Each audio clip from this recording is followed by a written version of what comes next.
हमारे प्रमुख नेतागण उपस्थित है। यहाँ हम लोग आए हैं। पहले यहाँ एक बैरिकेडिंग हुआ करता था लोहे से, जिसको काट दिया गया है, जैद खान को काट दिया गया था। लेकिन समाज के लोगों ने जब मांग किया कि इसका जो दोषी लोग हैं उसके खिलाफ कार्रवाई किया जाए, तो यहाँ जो मजदूरी करते थे उन लोगों को गिरफ्तार किया गया और उनको जेल में डाल दिया गया। अब समाज के लोगों की मांग थी कि एक मजदूर जो है वो कैसे जैद खान का अपमान करेगा जो बिहार से आके यहाँ पे काम करता है। तो जो लोग वास्तविक में दोषी हैं उनकी गिरफ्तारी के लिए समाज ने एक कमेटी बनाने की मांग की थी, सीबीआई की जांच की मांग की थी। लेकिन कई महीने होने के बाद भी भाजपा की सरकार ने कोई कमेटी नहीं बनाई, न कोई जांच कमेटी बनाई, जिससे लोग आंदोलित थे। और यहाँ हम देख रहे हैं कि यहाँ इतने ऊपर में बाबा गुरु घासीदास जी का जैद खान बना हुआ है। निश्चित रूप से समाज की आस्था का प्रतीक है। पूरे देश के लोग गिरौदपुरी को सतनामी समाज के धर्म आस्था का प्रतीक मानते हैं। अगर उसका अपमान हुआ है तो सरकार को ध्यान देना था। सरकार का पूरा इंटेलिजेंस फेल्योर है। सरकार पूरी तरह से कानून व्यवस्था की स्थिति पूरे प्रदेश में खराब है और जगह जगह अलग अलग किस्म की घटनाएं हो रही। अब ये बताइए कि जिन लोगों को अरेस्ट किया गया तो जमानत लेके फरार करवा दिया गया है उनको। क्या ये इसमें कोई षड्यंत्र है क्या? ये हम लोग भी अभी देखेंगे, इसमें चर्चा करेंगे, हमारी कमेटी चर्चा करेगी। और मैं पता करवाया तभी जानकारी मिली है कुछ जमानत ले लिए हैं और फरार हो गए हैं।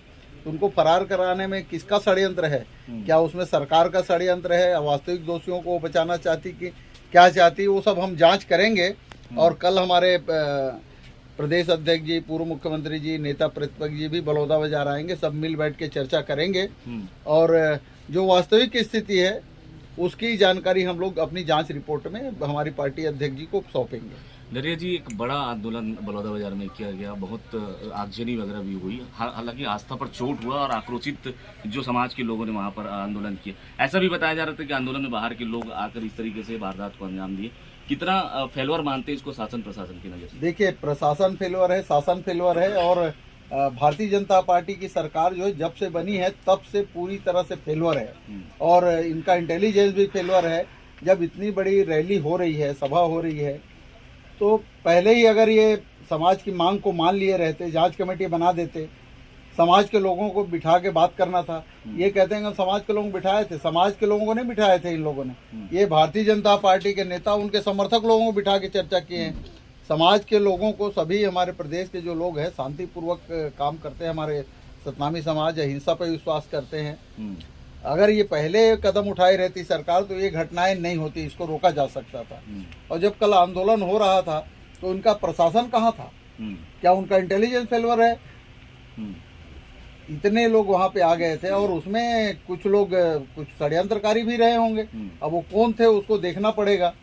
सतनामी समाज के लोग इस तरह की घटनाएं, हिंसा का घटना नहीं करते, लेकिन आक्रोशित है। अगर कुछ उसमें दूसरे लोग शामिल है तो उसको पकड़ने का काम सरकार का है, सरकार को देखने का है। बहुत सारे जो निर्दोष लोगों को अरेस्ट करके ले जाकर उनको प्रताड़ना दी जा रही है, थानों में उनकी पिटाई की जा रही है समाज के लोगों की, ये गलत बात है। जो शामिल हैं उसके खिलाफ कार्रवाई करे सरकार। लेकिन निर्दोष जो लोग हैं, जैसे बहुत सारे लोगों को अरेस्ट किया गया था, कुछ लोगों को छोड़ा गया है, लेकिन उसके पहले उनकी इतनी पिटाई की गई है कि हद से ज्यादा उन लोगों को मारा पीटा गया है। ये एक गलत परंपरा है भारतीय जनता पार्टी सरकार की। खुद तो संभाल नहीं पा रहे हैं और दूसरों को दोष दे रहे हैं। उसमें जांच होनी चाहिए और जो दोषी है उस पर कार्रवाई जरूर करे। लेकिन किसी भी समाज की धार्मिक भावनाओं को भड़काने का काम, जाति और धर्म को लड़ाने का काम हमेशा भारतीय जनता पार्टी का काम रहा है और यही काम भारतीय जनता पार्टी आज भी कर रही है। अगर पहले से ध्यान दिया रहता सरकार तो ये घटना नहीं होती।